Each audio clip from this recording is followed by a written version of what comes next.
QQQ를 들고도 불안하고 QLD를 사면서도 흔들리고 TQQQ를 보면 손이 먼저 나가는 분들은 오늘 이 이야기를 꼭 들으셔야 합니다.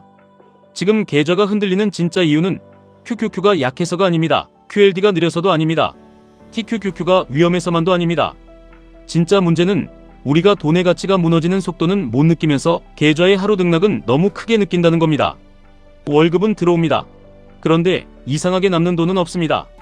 분명히 예전보다 더 벌고 있는데 금반지 하나 사는 것도 부담스럽고 장 보는 것도 비싸고 아이 학원비 대출이자 보험료 생활비를 내고 나면 통장에 남는 돈은 생각보다 적습니다. 이게 단순히 물가가 오른 게 아닙니다. 우리가 들고 있는 돈의 힘이 약해진 겁니다. 그래서 QQQ, QLD, TQQQ를 대하는 태도도 바뀌어야 합니다. 이건 단순히 오늘 오르면 좋고 내일 내리면 화나는 종목이 아닙니다. 매달 사라지는 돈을 오래 버티는 자산으로 바꾸는 작업입니다.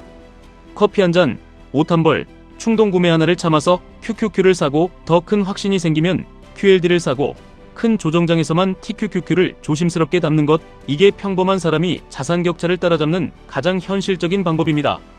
돈은 가만히 두면 녹습니다. 통장에 있는 현금은 숫자 그대로 있어도 그 돈으로 살 수 있는 것은 줄어듭니다. 반대로 좋은 자산은 흔들리지만 시간이 지나면 더 강한 쪽으로 이동합니다. 핵심은 수익률이 아닙니다. 핵심은 내가 큰 돈을 넣고도 버틸 수 있는 자산인가입니다. 많은 사람이 TQQQ 수익률만 봅니다. 하루에 몇 % 오르고 한 달에 얼마나 튀었는지 봅니다. 그런데 진짜 부자는 그런 식으로 만들어지지 않습니다. 진짜 계좌는 내가 오랫동안 붙잡을 수 있는 자산에 내가 감당 가능한 크기로 계속 돈을 옮길 때 커집니다. QQQ는 중심입니다. QLD는 속도입니다. TQQQ는 기회입니다. 그런데 순서가 바뀌면 계좌가 무너집니다. 중심 없이 속도만 내면 사고가 납니다. 속도 없이 기회만 노리면 조급해집니다. 기회만 보고 전부 던지면 하락장 한 번에 멘탈이 부서집니다. 그래서 평소에는 QQQ와 QLD 중심으로 가야 합니다. 그리고 TQQQ는 내가 흥분했을 때 사는 게 아니라 남들이 무너질 때 준비된 현금으로 들어가는 자산이어야 합니다. 여기서 많은 분들이 이렇게 생각하실 겁니다. 그럼 지금 사야 합니까? 기다려야 합니까? 이 질문 자체가 틀린 건 아닙니다. 하지만 더 중요한 질문이 있습니다. 나는 이번 달에도 살 수 있는 구조를 만들었습니까? 나는 하락장이 왔을 때 겁먹지 않을 비중을 정했습니까? 나는 QLD가 지루하게 움직여도 버틸 수 있습니까? 나는 TQQQ가 하루에 크게 빠졌을 때 추가 매수가 아니라 손절 버튼부터 누르는 사람은 아닙니까? 투자는 정답을 맞히는 게임이 아닙니다. 버틸 수 있는 구조를 만드는 게임입니다. 평범한 사람은 한 번에 부자가 되기 어렵습니다. 그런데 평범한 사람이 절대 포기하면 안 되는 이유도 있습니다. 돈 많은 사람은 한 번에 큰 자산을 삽니다. 하지만 돈이 부족한 사람은 시간을 이용할 수 있습니다. 매달 월급이 들어올 때마다 사라질 돈을 자산으로 바꿀 수 있습니다. 처음에는 작아 보입니다. QQQ 몇 주, QLD 몇 주, TQQQ 아주 조금. 남들이 보면 웃을 수도 있습니다. 이걸로 언제 부자 되냐고 말할 수도 있습니다. 하지만 진짜 무서운 건 속도가 아닙니다. 진짜 무서운 건 반복입니다. 반복되는 매수는 어느 순간 계좌의 체질을 바꿉니다. 처음에는 내가 돈을 넣습니다. 그 다음에는 배당, 평가이익, 환차익, 자산 상승이 같이 움직입니다. 그리고 어느 순간부터는 내가 이래서만 계좌가 커지는 게 아니라 계좌가 나 대신 일하기 시작합니다. 이때까지 버티는 사람이 많지 않습니다. 왜냐하면 중간에 반드시 유혹이 오기 때문입니다. 남들은 AI 개별주로 돈 벌었다고 합니다. 누군가는 코인으로 몇 배를 먹었다고 합니다. 누군가는 TQQQ 몰빵으로 인생이 바뀌었다고 합니다. 그 이야기를 들으면 내 QLD가 갑자기 초라해 보입니다. 내 QQQ가 느려 보입니다. 내 분할 매수가 답답해 보입니다. 하지만 여기서 계좌가 갈립니다. 부자는 빠른 사람보다 끝까지 남아있는 사람 쪽에서 나옵니다. 중간에 지루함을 견디는 사람이 결국 더 큰 돈을 만집니다. 지루함을 못 견디는 사람은 좋은 자산을 들고도 계속 갈아탑니다. 그리고 갈아타는 순간마다 수수료, 세금, 후회, 감정이 붙습니다. 결국 시장이 문제가 아니라 내 마음이 계좌를 갉아먹는 겁니다. 돈을 버는 방법은 화려해 보일 수 있습니다. 하지만 돈을 지키는 방법은 생각보다 단순합니다. 불필요한 소비를 줄이고 현금을 그냥 두지 말고 오래 버틸 자산으로 옮기고 감당 가능한 비중으로 반복하는 겁니다. 그리고 여기서 QQQ, QLD, TQQQ의 역할을 분명히 나눠야 합니다. QQQ는 내가 시장에 계속 남아있게 해주는 중심축입니다. QLD는 장기 상승을 믿되 더 높은 속도를 원하는 사람의 주력 엔진입니다. TQQQ는 평소에 많이 들고 가는 무기가 아니라 큰 하락장에서 계좌를 끌어올릴 수 있는 날카로운 칼입니다. 칼은 잘 쓰면 강합니다. 하지만 매일 손에 들고 뛰면 다칩니다. TQQQ도 그렇습니다. 남들이 환호할 때 많이 사면 위험합니다. 남들이 포기할 때 계획대로 사야 합니다. 그 계획이 없는 사람은 TQQQ를 사는 게 아니라 감정을 사는 겁니다. 그리고 감정은 항상 비싸게 사고 싸게 팝니다. 많은 분들이 대출 이야기도 궁금해하실 겁니다. 자산을 사기 위해 레버리지를 쓰는 건 무조건 나쁜 게 아닙니다. 하지만 감당하지 못하는 레버리지는 투자 도구가 아니라 족쇄입니다.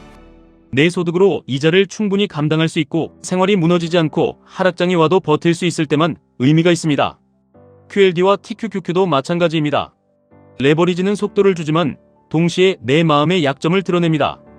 비중이 크면 작은 하락도 공포가 됩니다. 공포가 커지면 좋은 전략도 실행하지 못합니다. 그래서 욕심보다 구조가 먼저입니다. 월 100만원을 투자한다면 처음부터 TQQQ에 전부 넣는 게 능사가 아닙니다.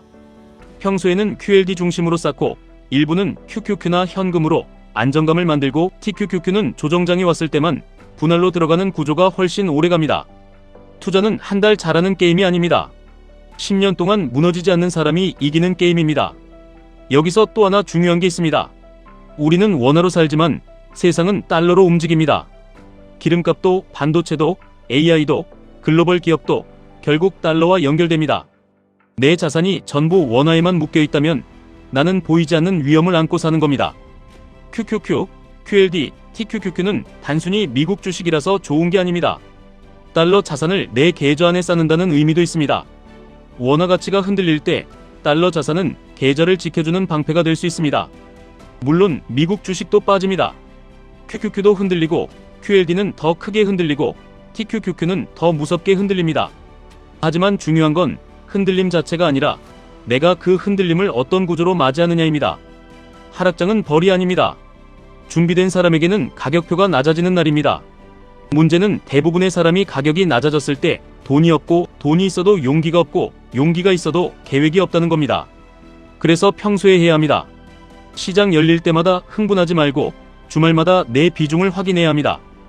QLD가 너무 많아졌는지 TQQQ가 내 마음을 흔들 만큼 커졌는지 현금이 하나도 없는지 다음 조정장에서 무엇을 살지 미리 정해둬야 합니다. 시장이 빠진 다음에 계획을 세우면 늦습니다. 빠지는 순간에는 머리가 아니라 심장이 움직입니다. 그래서 미리 써둔 원칙이 필요합니다. 예를 들어 QQQ가 고점 대비 크게 조정받기 전까지는 TQQQ를 무리하게 늘리지 않습니다. 10% 이상 조정이 오면 QLD를 더 봅니다. 15% 이상 조정이 오면 남은 현금의 일부를 추가로 씁니다. 20% 이상 큰 조정이 오면 TQQQ를 비로소 조심스럽게 꺼냅니다. 이런 식으로 숫자를 정해두면 공포가 와도 움직일 수 있습니다. 감정으로 사지 않고 시스템으로 사게 됩니다. 부자가 되는 사람은 특별한 정보를 가진 사람이 아닙니다. 자기 원칙을 버리지 않는 사람입니다. 시장이 올라갈 때도 욕심을 줄이고 시장이 내려갈 때도 공포를 줄이고 매달 같은 방향으로 돈을 옮기는 사람입니다. 우리가 해야 할 일은 단순합니다. 월급을 그냥 소비로 흘려보내지 않는 것, 사라질 돈을 오래 버틸 자산으로 바꾸는 것, QQQ로 중심을 잡고 QLD로 속도를 만들고 TQQQ는 큰 기회에만 쓰는 것, 그리고 무엇보다 나 자신을 계속 키우는 것. 투자는 내 시간을 저장하는 기술입니다. 그런데 내 시간의 가치가 낮으면 아무리 투자를 해도 쌓이는 속도가 느립니다. 그래서 일도 대충 하면 안 됩니다. 내 몸값을 올려야 합니다. 내 월급을 키워야 합니다. 내 기술을 키워야 합니다. 그래야 매달 투자할 수 있는 금액이 커지고 그 금액이 QQQ, QLD, TQQQ 안에서 더 큰 자산으로 바뀝니다. 돈만 벌려고 일하면 지칩니다. 하지만 내 가족의 미래를 만들기 위해 일한다고 생각하면 월급은 단순한 노동의 대가가 아니라 자산을 사는 연료가 됩니다. 오늘 커피 한 잔을 참는다고 인생이 바뀌지는 않습니다. 하지만 그 돈이 매달 QLD가 되고 조정장에서 TQQQ가 되고 10년 뒤 내 아이의 선택지가 된다면 이야기는 달라집니다. 작은 돈을 우습게 보면 큰 돈도 못 지킵니다. 작은 원칙을 무시하면 큰 하락장도 못 버팁니다. 지금 당장 부자가 되지 않아도 괜찮습니다. 하지만 오늘도 아무것도 하지 않는 건 괜찮지 않습니다. 돈의 가치는 계속 약해지고 있습니다. 자산의 격차는 계속 벌어지고 있습니다. AI와 반도체, 달러와 글로벌 자본은 쉬지 않고 움직이고 있습니다. 그 흐름 앞에서 가만히 있는 것은 중립이 아닙니다. 뒤로 밀리는 겁니다. 그래서 오늘부터 바꾸셔야 합니다. 통장에 남는 돈을 그냥 돈으로 보지 마십시오. 그 돈은 QQQ가 될 수 있습니다. QLD가 될 수 있습니다. 큰 조정장에서 TQQQ가 될 수 있습니다. 미래의 월세가 될 수 있고 노후의 숨통이 될 수 있고 아이에게 물려줄 선택지가 될 수 있습니다. 부자는 한 번의 매수로 만들어지지 않습니다. 부자는 한 번의 폭등으로 완성되지 않습니다. 부자는 매달 같은 방향으로 움직이는 사람에게 천천히 다가옵니다. 오늘 계좌가 작아도 괜찮습니다. 오늘 매수 금액이 적어도 괜찮습니다. 중요한 건 내가 돈의 가치가 무너지는 세상에서 자산을 쌓는 쪽으로 서 있느냐입니다. QQQ를 통해 중심을 잡고 QLD로 시간을 압축하고 TQQQ는 공포의 날에만 꺼내는 사람, 그 사람이 오래 살아남습니다. 그리고 오래 살아남는 사람이 결국 가장 멀리 갑니다. 지금까지 1분 투자 하이젠버그였습니다.